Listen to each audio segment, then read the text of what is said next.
아, 뭘 쳐다봐. 평화로운 푸른솔 마을에 괴성이 울려 퍼진 순간 모든 것이 바뀌었습니다. 마을 사람들은 지금까지 이런 일을 겪어본 적이 없었거든요.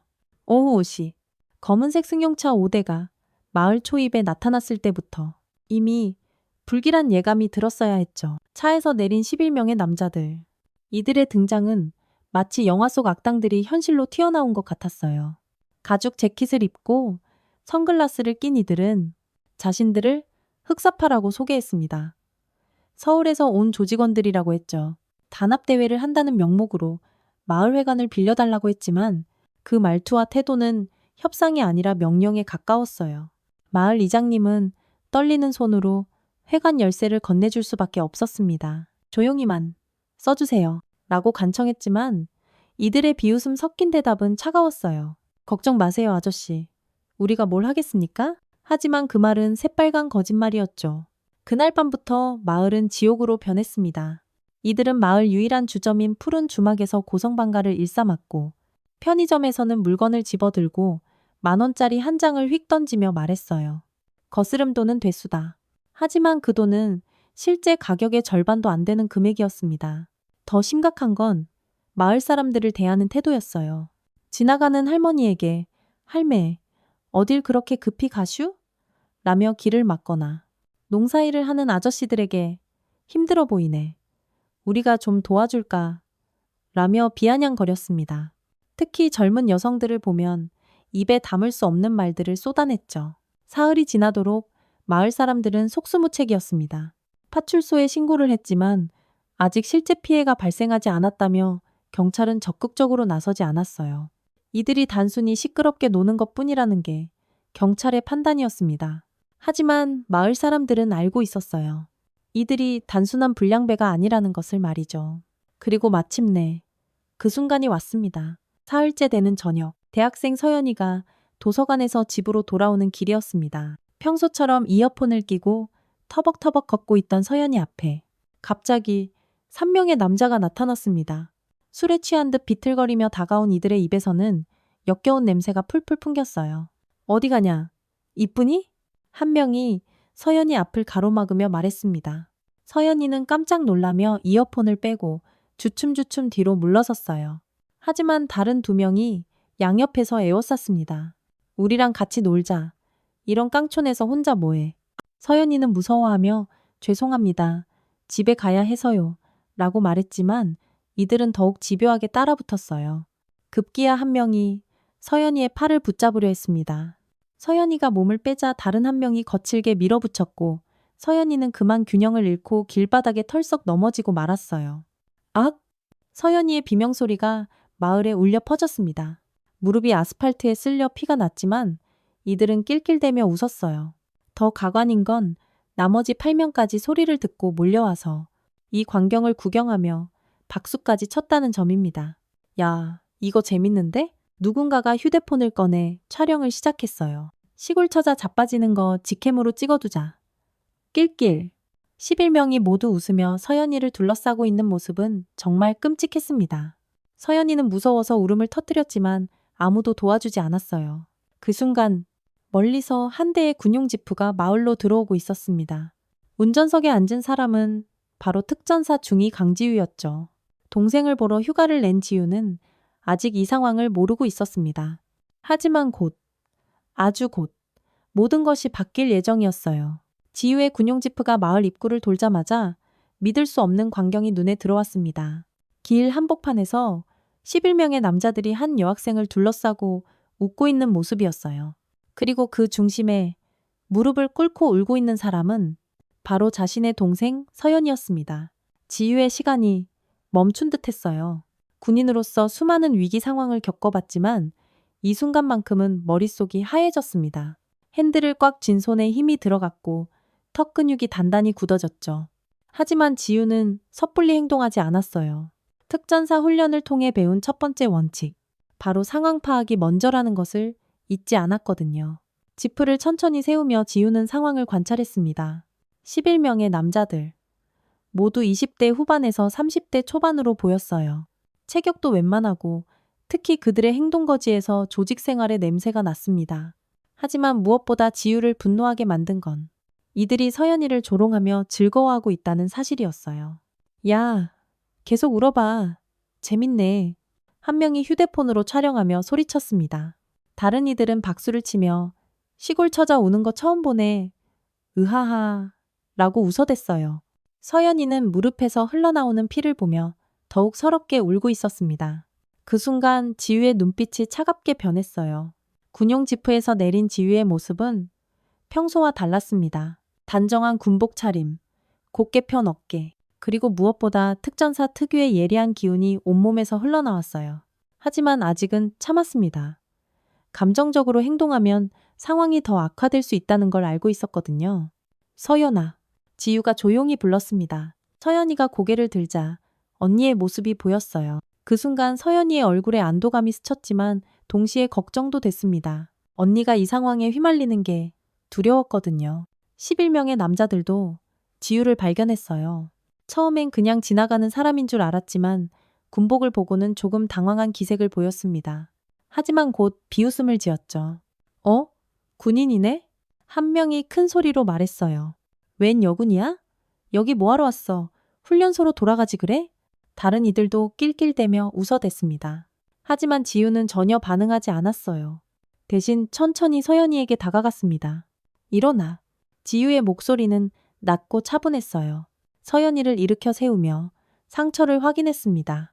다행히 큰 부상은 아니었지만 무릎에서 계속 피가 나고 있었어요. 지유는 주머니에서 손수건을 꺼내 서연이의 상처를 닦아줬습니다. 야, 우리 말 안 들려? 한 명이 지유에게 다가오며 어깨를 툭 쳤어요. 그 순간 지유의 손이 번개처럼 움직였습니다. 상대방의 손목을 획 낚아채 비틀자 남자는 악 하며 무릎을 꿇었어요. 하지만 지유는 바로 놓아줬습니다. 경고였거든요. 건드리지 마. 지유의 목소리에는 서늘한 위협이 담겨 있었어요. 11명의 남자들이 순간 긴장했습니다.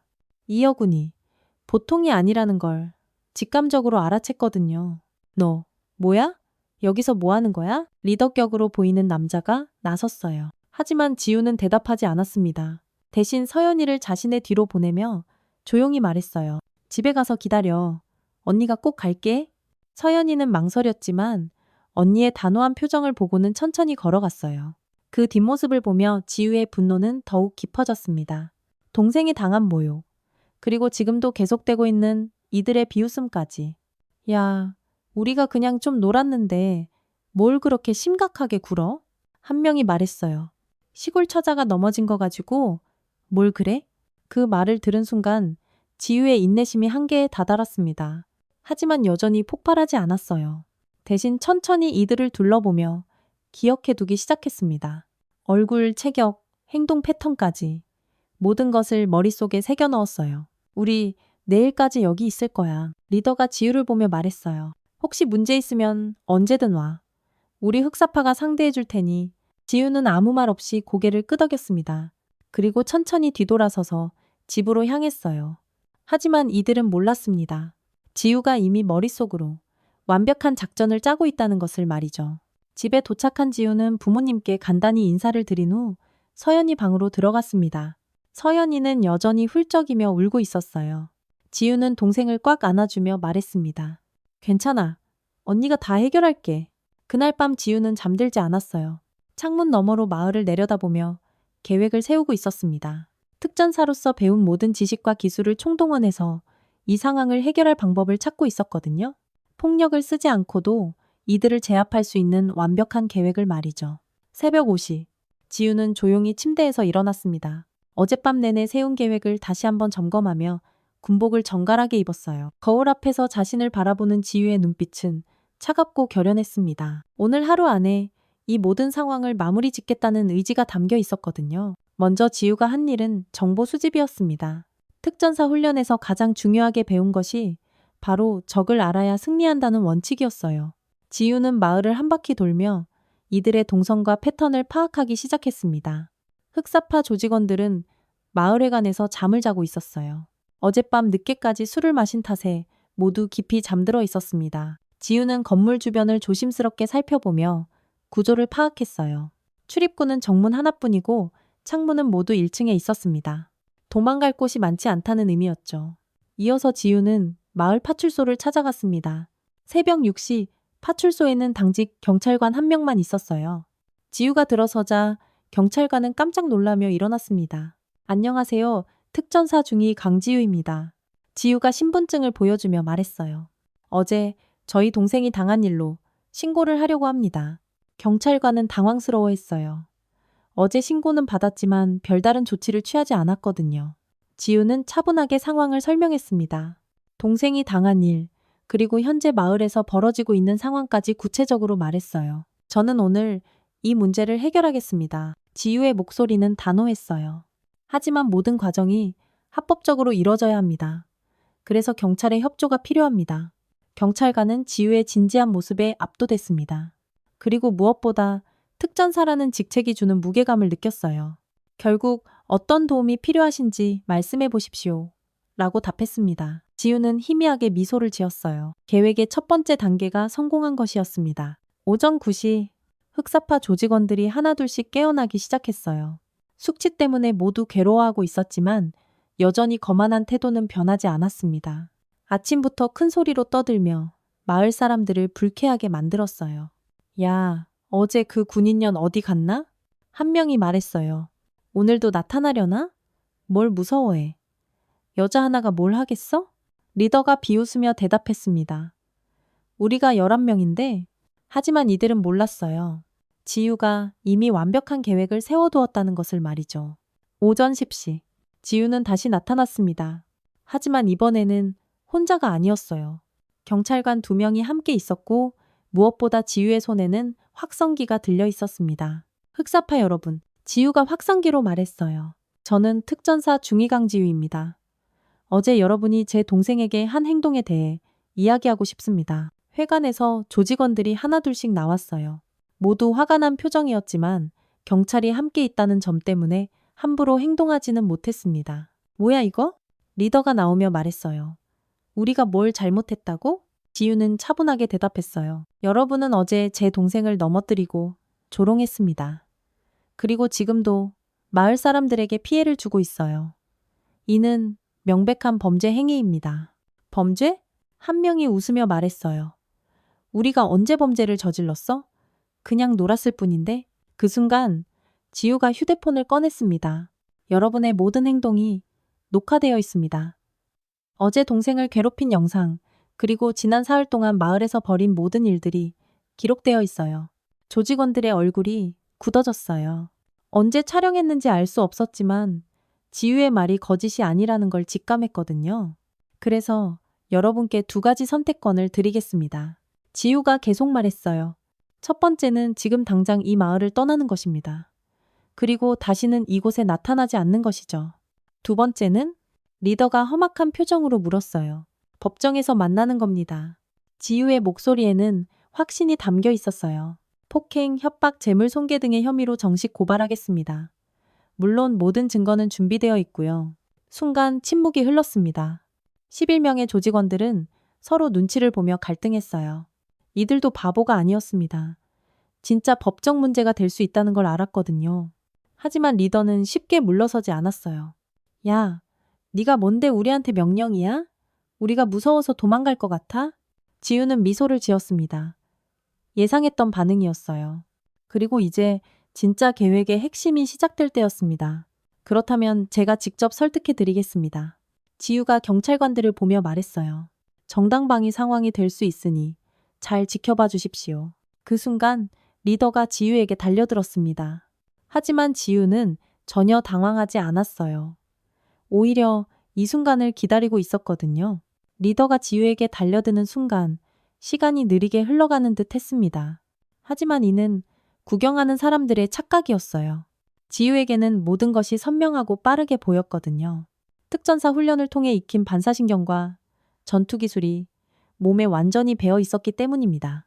리더의 주먹이 지우의 얼굴을 향해 날아왔어요. 하지만 지우는 고개를 살짝 옆으로 기울이며 주먹을 피했습니다. 동시에 상대방의 팔을 잡고 비틀면서 무릎으로 명치를 정확히 가격했어요. 크헉! 리더는 비명을 지르며 바닥에 쓰러졌습니다. 형님! 다른 조직원들이 놀라며 소리쳤어요. 하지만 지우는 이미 다음 상대를 바라보고 있었습니다. 표정은 여전히 차분했고 숨조차 거칠어지지 않았어요. 한 명씩 오세요. 지우가 조용히 말했습니다. 아니면 모두 함께 와도 상관없어요. 이 도발에 3명이 동시에 달려들었어요. 하지만 지우에게는 예상 범위 내의 일이었습니다. 왼쪽에서 오는 주먹을 손목으로 막으며 카운터로 상대의 턱을 올려쳤고 오른쪽에서 오는 발차기는 잡아서 비틀어 넘어뜨렸어요. 가운데서 달려오는 상대는 어깨로 받아내며 뒤로 밀어냈습니다. 불과 3초 만에 3명이 모두 바닥에 나뒹굴고 있었어요. 마을 사람들이 하나둘씩 나와서 이 광경을 지켜보기 시작했습니다. 누구도 말을 하지 않았지만 모두의 입이 떡 벌어져 있었어요. 이게 뭐야? 남은 조직원 중 한 명이 떨리는 목소리로 말했어요. 여자가 어떻게? 지우는 넘어진 이들을 차례로 살펴봤습니다. 모두 살아있고 심각한 부상도 없었어요. 정확히 의도한 대로였습니다. 상대를 제압하되 크게 다치게 하지는 않는 것. 이것이 지우의 원칙이었거든요. 계속 하시겠습니까? 지우가 남은 7명을 보며 물었어요. 하지만 이들은 이미 겁에 질려 있었습니다. 동료 4명이 눈 깜짝할 새에 제압되는 걸 본 후로는 선뜻 나서는 이가 없었어요. 그런데 그때 리더가 일어나며 소리쳤습니다. 이놈들아, 다 같이 달려들어. 여자 하나가 뭘 어쩌겠어. 이 말에 용기를 얻은 나머지 7명이 모두 지우에게 달려들었어요. 하지만 지우는 전혀 당황하지 않았습니다. 오히려 이런 상황이야말로 특전사 훈련에서 가장 많이 연습했던 시나리오였거든요. 지우는 한 발 뒤로 물러서며 원형으로 움직이기 시작했어요. 이렇게 하면 상대들이 서로 방해가 되어 한 번에 공격할 수 없다는 걸 알고 있었습니다. 첫 번째 상대가 몽둥이를 들고 휘둘렀지만 지우는 몸을 숙여 피하며 다리를 걸어 넘어뜨렸어요. 두 번째 상대는 지우의 뒤에서 붙잡으려 했지만 지우가 팔꿈치로 명치를 가격하며 벗어났습니다. 세 번째와 네 번째는 양쪽에서 협공했지만 지우는 한 명을 잡아서 다른 한 명에게 밀어붙여 둘 다 넘어뜨렸어요. 다섯 번째 상대는 의자를 들고 내려쳤지만 지우는 의자를 잡고 비틀어서 빼앗았습니다. 그리고 그 의자로 여섯 번째와 일곱 번째를 동시에 밀어내며 제압했어요. 마지막으로 다시 일어선 리더가 유리병을 깨들고 달려왔어요. 하지만 지우는 침착하게 상대의 손목을 잡고 압박점을 눌러 유리병을 떨어뜨렸습니다. 그리고 마지막으로 어깨를 잡고 넘어뜨리며 모든 전투를 마무리했어요. 불과 2분도 안 되는 시간에 11명이 모두 바닥에 쓰러져 있었습니다. 반면 지우는 숨조차 크게 차지 않은 채 서 있었어요. 마을 사람들은 믿을 수 없다는 표정으로 이 광경을 바라봤습니다. 으아. 리더가 일어나려 했지만 온몸이 욱신거려 제대로 움직일 수 없었어요. 다른 조직원들도 마찬가지였습니다. 모두 살아있고 의식도 있었지만 몸 곳곳이 아팠거든요. 지우는 천천히 리더에게 다가갔어요. 그리고 무릎을 꿇고 눈높이를 맞춰 말했습니다. 이제 선택하세요. 첫 번째, 지금 당장 이 마을을 떠나는 것. 두 번째, 법정에서 만나는 것. 어떤 걸 선택하시겠습니까? 리더는 지우의 차가운 눈빛을 보며 몸서리쳤어요. 이 여자가 진짜 군인이라는 걸 이제야 깨달았습니다. 그리고 자신들이 절대 이길 수 없는 상대라는 것도 말이죠. 가겠습니다. 리더가 떨리는 목소리로 말했어요. 지금 당장 떠나겠습니다. 지우는 고개를 끄덕였어요. 그리고 일어서서 다른 조직원들을 둘러봤습니다. 모두 고개를 숙이고 있었어요. 1시간 안에 모든 짐을 챙기고 마을을 떠나세요.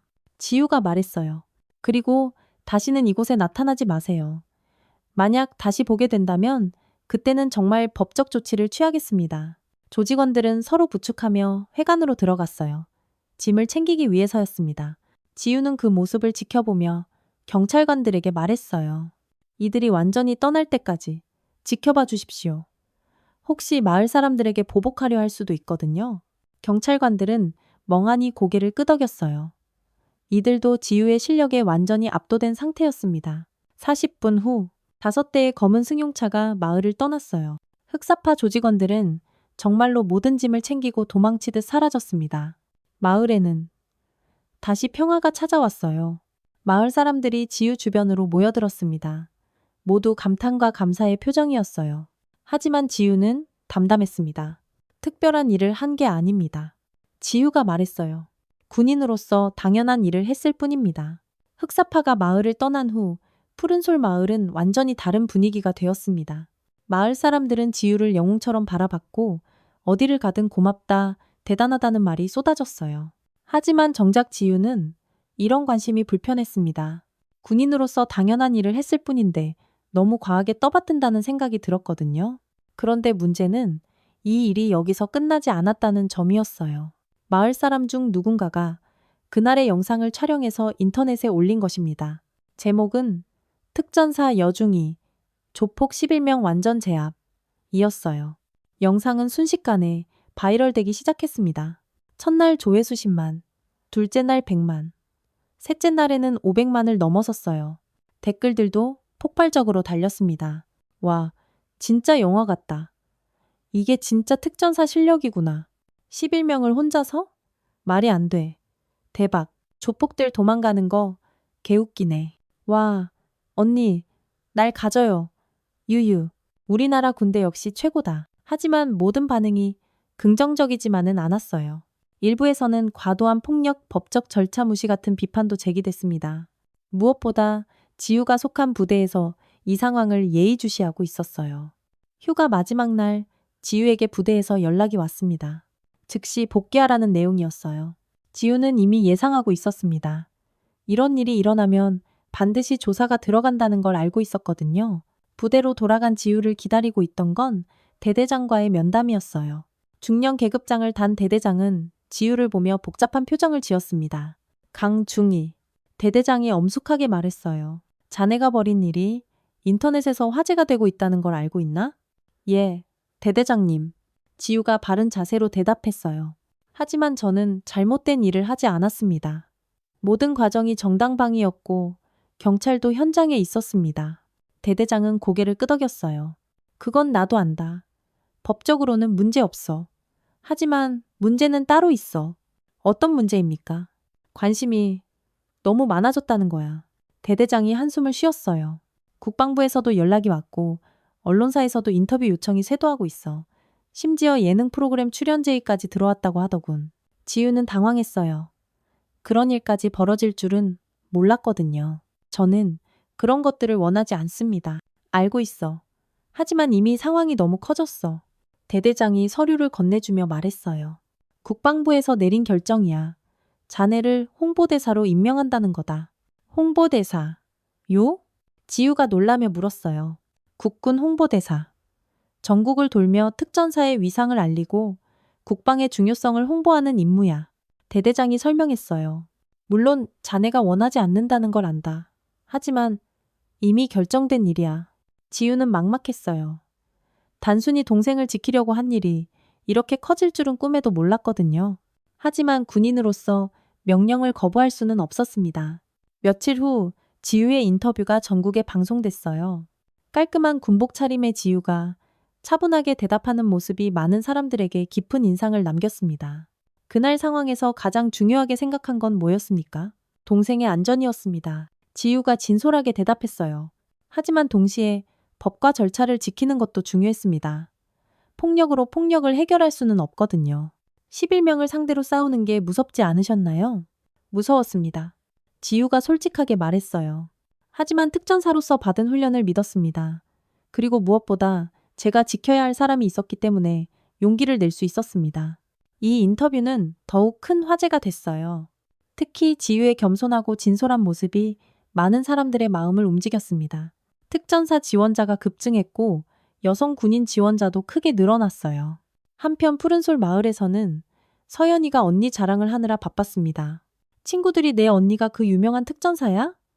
라고 물으면 자랑스럽게 고개를 끄덕였어요. 무릎의 상처는 이미 다 나았지만 그날의 기억은 평생 잊지 못할 거였습니다. 부모님들도 지우를 더욱 자랑스러워했어요.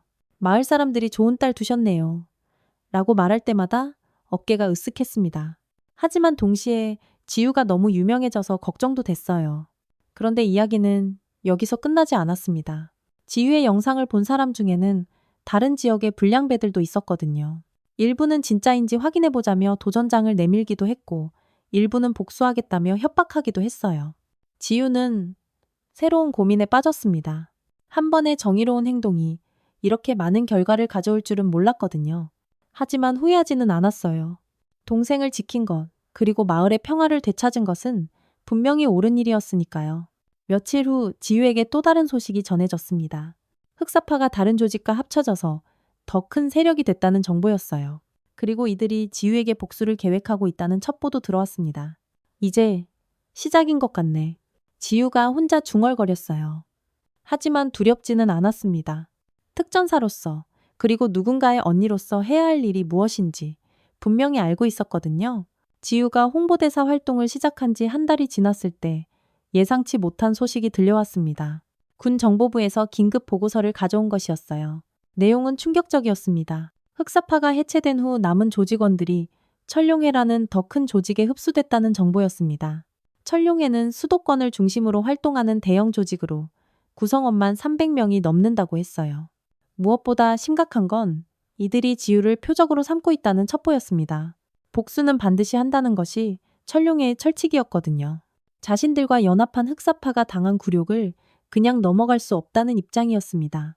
더욱이 지유가 전국적으로 유명해지면서 자신들의 체면이 더욱 구겨졌다고 생각했어요. 어느 날 저녁, 지유가 부대에서 막사로 돌아가는 길이었습니다. 평소처럼 군복을 입고 걷고 있는데 갑자기 검은색 승용차 한 대가 옆에 멈췄어요. 창문이 스르륵 내려가며 한 남자가 얼굴을 내밀었습니다. 특전사 강지유 중이 맞나? 남자의 목소리는 차갑고 위협적이었어요. 지유는 즉시 경계 태세를 취했습니다. 상대방의 얼굴을 기억해두며 한 발 뒤로 물러섰어요. 누구시죠? 천룡회에서 왔다. 남자가 비웃으며 말했어요. 우리 식구들이 당한 거 알지? 흑사파 말이야. 지유의 눈빛이 차갑게 변했어요. 예상했던 일이 현실이 된 것입니다. 그래서 뭘 어쩌겠다는 거죠? 경고야. 남자가 담배를 피워물며 말했어요. 앞으로 조심해. 특히 내 가족들 말이야. 푸른솔 마을이 어디인지 우리도 알고 있거든. 그 말을 듣는 순간 지유의 분노가 치밀어 올랐습니다. 자신은 어떻게 되든 상관없지만 가족을 건드린다는 건 절대 용납할 수 없었어요. 지금 협박하는 건가요? 협박? 하하. 남자가 웃었어요. 이건 예고편이야. 진짜는 따로 있어. 차가 떠난 후 지유는 즉시 상관에게 보고했습니다. 그리고 푸른솔 마을에도 연락해서 경계를 당부했어요. 하지만 마음은 편하지 않았습니다. 천룡회의 두목, 검은용 조처랑은 조직 간부들을 소집했습니다. 50대 중반의 조처랑은 수십 년간 조직 생활을 해온 베테랑이었어요. 그의 얼굴에는 깊은 상처가 있었는데 젊은 시절 다른 조직과의 싸움에서 입은 것이라고 했습니다. 흑사파 놈들이 여자 하나한테 털렸다고? 조처랑이 부하들을 노려보며 말했어요. 우리 체면이 말이 아니게 됐어. 형님, 그 여자가 특전사라고 합니다. 부하 중 한 명이 조심스럽게 말했어요. 실력이 보통이 아닌 것 같습니다만. 특전사든 뭐든. 조처랑이 책상을 콱 내리쳤어요. 우리가 300명인데 여자 하나 못 건드려? 말이 되는 소리래. 조처랑은 정교한 복수 계획을 세웠습니다. 직접 지유를 건드리면 군과 경찰이 나설 것이니 다른 방법을 택하기로 했어요. 바로 지유의 약점인 가족을 이용하는 것이었습니다. 먼저 그 여자 동생부터 건드려. 조처랑이 지도를 펼치며 말했어요. 푸른솔 마을로 사람들을 보내. 하지만 섣불리 행동하지 말고 일단 감시부터 해. 그 여자가 직접 나타날 때까지 기다리는 거야. 일주일 후 푸른솔 마을에 낯선 사람들이 나타나기 시작했습니다. 이번에는 지난번처럼 대놓고 행동하지 않았어요. 대신 관광객인 척 또는 일꾼인 척 하면서 마을 곳곳에 숨어들었습니다. 펜션을 운영하는 마을 이장님이 가장 먼저 이상함을 느꼈어요. 평소라면 하루 이틀 머물고 가는 관광객들이 일주일째 머물고 있었거든요. 그것도 5명이나 말이죠. 뭔가 이상해. 이장님이 서연이 아버지에게 말했어요. 저 사람들 계속 서연이를 지켜보고 있어. 학교 오갈 때마다 슬쩍 따라다니더라고. 서연이 아버지는 깜짝 놀랐어요. 지유로부터 조심하라는 연락을 받긴 했지만 설마 정말 이런 일이 벌어질 줄은 몰랐거든요. 아이고, 지유한테 연락해야겠구먼. 하지만 서연이는 이미 알고 있었습니다. 며칠 전부터 계속 누군가가 자신을 지켜보고 있다는 느낌이 들었거든요. 처음에는 착각인 줄 알았는데 점점 확실해졌어요. 특히 도서관에서 돌아올 때마다 같은 차가 멀리서 따라오는 것을 발견했습니다. 서연이는 무서웠지만 부모님께 말하지 않았어요. 걱정시키고 싶지 않았거든요. 부대에서 가족들의 연락을 받은 지우는 더 이상 참을 수 없었습니다. 상관에게 긴급 휴가를 신청했어요. 상황이 심각합니다. 지우가 대대장에게 보고했어요. 가족들이 위험에 처해 있습니다. 알고 있다. 대대장이 고개를 끄덕였어요. 이미 정보부에서 파악하고 있어. 철룡의 조직원 15명이 푸른솔 마을 주변에 배치됐다고 하더군. 15명이요? 지우가 놀랐어요. 지난번보다 더 많은 인원이었습니다. 이번엔 아마추어들이 아니야. 대대장이 심각한 표정으로 말했어요. 프로들이야. 그리고 무엇보다 이들은 복수가 목적이지 단순한 시비가 아니야. 지우는 각오를 다졌습니다. 이번에는 지난번과 차원이 다른 싸움이 될 것 같았어요. 휴가 승인해주지. 대대장이 말했어요. 하지만 혼자 가면 안 돼. 지원팀을 보내겠다. 지원팀이요? 특전사 동료 셋이다. 모두 내 실력을 인정하는 우수한 대원들이지. 이번 일은 혼자 해결할 수 있는 규모가 아니야. 다음 날, 지우와 함께 3명의 특전사가 푸른솔 마을로 향했습니다. 팀장은 소령 계급의 최정훈이었어요.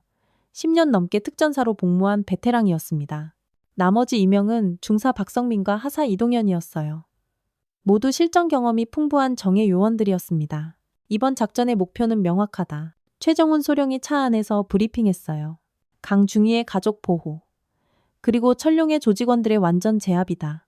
상대가 15명인데 우리는 4명입니다. 괜찮을까요? 박성민 중사가 말했어요. 숫자가 문제가 아니야. 최정훈 소령이 웃으며 대답했어요. 우리는 특전사고 저들은 그냥 불량배야.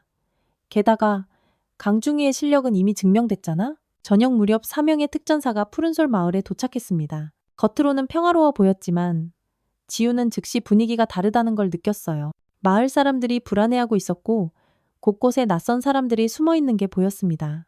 집에 도착한 지우를 가족들이 반겼어요. 윤지는 언니를 보자마자 안도의 눈물을 흘렸습니다. 언니, 정말 무서웠어.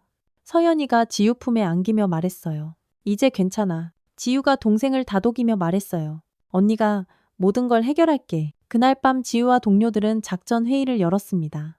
마을 지도를 펼쳐놓고 적들의 위치를 파악하기 시작했어요. 최정훈 소령은 마을 곳곳을 정찰하며 상황을 분석했습니다. 적들은 3개 거점으로 나뉘어 있어. 최소령이 지도에 표시하며 설명했어요. 펜션에 5명, 마을 회관 근처에 6명, 그리고 학교 주변에 4명이 배치되어 있다. 모두 서연양을 감시하는 포지션이네요. 이동현 하사가 말했어요. 그래. 하지만 이건 우리에게 기회이기도 해. 지우가 말했어요. 분산되어 있으니 각계격파가 가능하거든요. 박성민 중사가 고개를 끄덕였어요. 어떤 순서로 진행할까요? 최소령이 시계를 보며 말했어요. 새벽 5시 작전을 시작한다. 가장 외곽에 있는 학교 주변 팀부터 제압하고 펜션, 마지막으로 회관 순서로 간다. 소음은 최대한 줄여야 합니다. 지우가 덧붙였어요. 마을 사람들이 놀랄 수 있거든요. 새벽 5시. 어둠이 아직 걷히지 않은 시간에 작전이 시작됐습니다. 4명의 특전사는 완벽한 팀워크로 움직였어요. 첫 번째 목표는 학교 주변에 배치된 4명의 조직원들이었습니다. 이들은 학교 담장 근처에서 서연이의 등학로 길을 감시하고 있었어요. 하지만 새벽이라 모두 꾸벅꾸벅 졸고 있었습니다. 최소령과 박 중사가 양쪽에서 접근하고 지우와 이 하사가 뒤를 막았어요. 잠깐! 뭐야? 한 명이 깨어나며 소리쳤지만 이미 늦었습니다. 최소령의 압박적 공격으로 의식을 잃었고 나머지 3명도 순식간에 제압됐어요. 소음 하나 없이 완벽한 작전이었습니다. 두 번째 목표는 펜션의 5명이었어요. 이들은 관광객으로 위장하고 있었지만 새벽 6시에 모두 깨어나 무언가를 논의하고 있었습니다. 아마 오늘 서연이를 납치할 계획을 세우는 것 같았어요. 오늘 그 여자애를 잡자. 펜션 안에서 목소리가 들려왔어요. 언니라는 년이 나타나면 바로 협박하는 거야. 지우의 표정이 차갑게 굳어졌습니다. 역시 예상한 대로였어요. 최소령이 수신호를 보내자 4명이 동시에 펜션으로 돌입했습니다. 뭐야? 누구야? 조직원들이 놀라며 일어났지만 특전사들의 움직임은 번개 같았어요. 지우가 한 명을 제압하는 동안 최소령은 2명을 박중사와 이하사가 각각 한 명씩 처리했습니다. 크악! 비명소리가 잠깐 들렸지만 곧 조용해졌어요. 5명 모두 기절한 상태였습니다. 마지막 목표는 마을 회관 근처의 6명이었어요. 이들이 가장 경계심이 높았고 무기도 갖고 있을 가능성이 컸습니다. 실제로 회관 주변을 둘러보니 야구방망이와 쇠파이프 등이 보였어요. 이번엔 정면 승부해야겠어. 최소령이 말했어요. 숨어서 기습하기에는 너무 경계하고 있어. 제가 미끼가 되겠습니다. 지유가 말했어요. 저를 보면 분명 흥분해서 몰려들 겁니다. 그때 여러분이 측면에서 공격하시면 됩니다. 오전 7시, 지유가 당당하게 회관 앞으로 걸어 나갔습니다. 조직원들이 지유를 발견하자 즉시 긴장했어요. 아, 저 여자다. 한 명이 소리쳤어요. 지난번에 우리 형들 혼내준 그 X. 6명이 모두 무기를 들고 지유를 향해 달려들었습니다. 하지만 이는 지유의 계획이었어요. 적들이 모두 한 곳으로 몰린 순간 최정훈, 박성민, 이동현이 동시에 나타났습니다. 뭐야? 또 있어? 조직원들이 당황했지만 이미 늦었어요. 4명의 특전사가 완벽한 팀워크로 6명을 제압했습니다. 지유가 앞에서 어그로를 끌고 나머지 3명이 측면과 후방에서 공격하는 완벽한 전술이었어요. 불과 10분 만에 모든 전투가 끝났습니다. 15명의 천룡의 조직원들이 모두 제압됐고 특전사팀은 상처 하나 없이 작전을 완료했어요. 이제 본부에 연락해야겠어. 최소령이 말했어요. 이들을 어떻게 처리할지 지시를 받아야 해. 하지만 지우는 다른 생각이 있었습니다. 단순히 이들을 체포하는 것만으로는 근본적인 해결이 되지 않을 거라고 생각했어요. 천룡회라는 조직 자체를 없애야 진정한 평화가 올 것 같았습니다. 소령님, 지유가 최소령을 보며 말했어요. 제안이 하나 있습니다. 지유가 최소령을 보며 말했어요. 이들을 단순히 체포하는 것보다 천룡의 본부를 직접 타격하는 게 어떨까요? 최소령은 놀란 표정을 지었습니다. 본부 타격이라니? 그건 우리 권한을 벗어나는 일이야. 하지만 이렇게 해서는 근본적인 해결이 안 됩니다. 지우가 진지하게 말했어요. 오늘 이들을 체포해도 천룡에는 또 다른 조직원들을 보낼 겁니다. 그러면 우리 가족은 계속 위험에 처하게 됩니다. 박성민 중사가 고개를 끄덕였어요. 강중희 말이 맞습니다. 뿌리를 뽑지 않으면 같은 일이 반복될 겁니다. 그때 제압된 조직원 중 한 명이 깨어났습니다. 리더격으로 보이는 남자였어요. 지우가 다가가자 그는 피식 웃으며 말했어요. 특전사 나부랭이들이 우리를 다 잡았다고? 별거 아니네. 별거 아니라고요? 지우가 차갑게 말했어요. 우리가 여기서 연락이 안 되면 형님이 직접 나설 거야. 남자가 계속 말했어요. 검은용 형님은 우리와는 차원이 달라. 300명을 이끄는 진짜 보스거든. 최소령과 지우가 눈을 마주쳤습니다. 예상한 대로였어요. 이들을 제압해도 더 큰 위협이 남아 있었던 것입니다. 형님은 이미 서울에서 출발했을 거야. 남자가 비웃으며 말했어요. 오늘 밤에는 여기 도착할 거고, 그러면 너희 모두 끝장이야. 지유의 표정이 굳어졌습니다. 시간이 얼마 남지 않았어요. 천룡의 본부에서 직접 나선다면 이번에는 정말 큰 전쟁이 될 것 같았습니다. 소령님, 결정해야 할 것 같습니다. 지유가 말했어요. 여기서 방어만 할 것인지 아니면 선제 공격을 할 것인지요. 최소령은 잠시 고민했습니다. 군인으로서 명령 없이 행동하는 것은 위험했지만 동료와 민간인을 보호해야 한다는 의무도 있었어요. 좋아. 최소령이 결심을 굳혔어요. 우리가 먼저 움직이자. 하지만 이건 비공식 작전이다. 모든 책임은 내가 진다. 고맙습니다, 소령님. 지유가 진심으로 말했어요. 오후 2시. 4명의 특전사는 서울로 향했습니다. 천룡의 본부의 위치는 조직원들을 신문에서 알아냈어요. 강남의 한 빌딩 전체를 사용하고 있다고 했습니다. 일단 정찰부터 하자. 최소령이 말했어요. 상대방의 규모와 화력을 파악해야 해. 빌딩에 도착한 4명은 각자 다른 방향에서 접근했습니다. 겉으로는 평범한 사무용 빌딩 같았지만 곳곳에 감시 카메라가 있었고 경비원들도 여러 명 보였어요.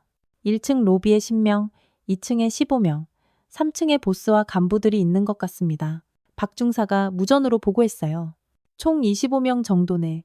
이 하사가 말했어요. 우리가 상대할 수 있는 규모야. 하지만 문제가 있었습니다.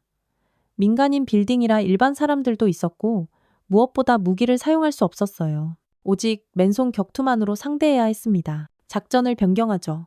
지유가 제안했어요. 제가 정면으로 들어가서 시선을 끌겠습니다. 그동안 세 분은 비상계단으로 올라가서 보스를 제압하시면 됩니다. 너무 위험해. 강중이, 최소령이 걱정했어요. 괜찮습니다. 지유가 자신있게 말했어요. 지난번에 11명도 상대했는데 이번에도 할 수 있습니다. 오후 5시 지유가 당당하게 빌딩 정문으로 들어갔습니다. 접수원이 놀라며 어떻게 오셨나요? 라고 물었지만 지유는 대답하지 않고 엘리베이터 앞으로 갔어요. 야, 누구야? 경비원들이 달려왔지만 지유는 침착했습니다. 첫 번째 상대를 어깨로 밀어내고 두 번째는 다리를 걸어 넘어뜨렸어요. 특전사 강지유다. 지유가 큰 소리로 외쳤어요. 검은용 만나러 왔다. 순식간에 빌딩이 소란스러워졌습니다. 조직원들이 우르르 몰려내려왔고 지유는 로비에서 이들과 맞붙었어요. 지난번보다 상대가 많았지만 지유의 실력은 더욱 향상되어 있었습니다. 그 사이 최소령과 동료들은 비상계단으로 3층까지 올라갔어요. 보스의 사무실 앞에는 간부 5명이 지키고 있었습니다. 누구냐? 간부들이 소리쳤지만 특전사 셋의 공격은 압도적이었어요. 순식간에 모든 간부들이 제압됐습니다. 사무실 문이 열리며 검은용 조철왕이 나타났어요. 50대 중반의 그는 생각보다 차분했습니다. 특전사들이 직접 왔구나. 조철왕이 말했어요. 더 이상 무고한 사람들을 건드리지 마. 최소령이 단호하게 말했어요. 조철왕은 웃었습니다. 재밌네. 그럼 1대1로 승부해볼까? 내가 지면 우리가 이 일에서 손을 떼지. 너희가 지면 조용히 물러가고. 최소령이 나서려 했지만 그때 지유가 나타났어요. 아래층의 조직원들을 모두 제압하고 올라온 것입니다. 제가 하겠습니다. 지유가 말했어요. 이 모든 일의 시작이 저였으니까요. 조철왕과 지유가 마주섰습니다. 수십 년간 조직 생활을 한 베테랑과 젊은 특전사의 대결이었어요. 조철왕이 먼저 공격했습니다. 오랜 경험에서 나오는 노련한 기술이었지만 지유는 침착하게 막아냈어요. 반격으로 날린 주먹이 조철왕의 옆구리를 정확히 가격했습니다. 조철왕이 비틀거렸지만 곧 자세를 바로잡았어요. 역시 특전사답군. 하지만 승부는 이미 결정난 상태였습니다. 지유의 두 번째 공격이 조철왕의 명치를 가격했고 세 번째 공격으로 그는 완전히 무력화됐어요. 끝났습니다. 지유가 쓰러진 조철왕을 내려다보며 말했습니다. 그날 밤 철룡의 조직원 전원이 경찰에 체포됐습니다. 특전사들의 신고로 경찰이 출동했고 모든 증거가 확보됐어요. 철룡회는 완전히 해체됐고 더 이상 지유 가족을 위협할 세력은 남지 않았습니다. 일주일 후 지유는 다시 푸른솔 마을로 돌아왔어요. 이번에는 정말로 평화로운 휴가였습니다. 서연이는 언니를 보며 환하게 웃었고 부모님들도 안도의 표정을 지었어요. 이제 정말 끝난 거지? 서연이가 물었어요. 응, 정말 끝났어. 지유가 동생의 머리를 쓰다듬으며 말했어요. 이제는 걱정하지 마. 그날 저녁 마을 사람들이 모여서 작은 축제를 열었습니다. 지유 덕분에 평화를 되찾은 것을 기념하는 자리였어요. 하지만 지유는 여전히 겸손했습니다. 저는 군인으로서 당연한 일을 했을 뿐입니다. 지유가 말했어요. 가족과 이웃을 지키는 것. 그게 군인의 본분이니까요. 몇 달 후 지유의 이야기는 영화로 만들어졌고 특전사에 지원하는 젊은이들이 급증했습니다. 특히 여성 지원자들이 많이 늘어났어요. 지유는 진정한 영웅이 되었지만 그보다 더 중요한 건 가족의 평화를 지켜낸 것이었습니다. 푸른솔 마을에는 다시 평온한 일상이 찾아왔고 서연이는 안전하게 학교를 다닐 수 있게 됐어요. 그리고 지유는 언제나 그랬듯이 묵묵히 자신의 임무를 수행하며 나라를 지키고 있었습니다. 진정한 영웅의 모습으로 말이죠.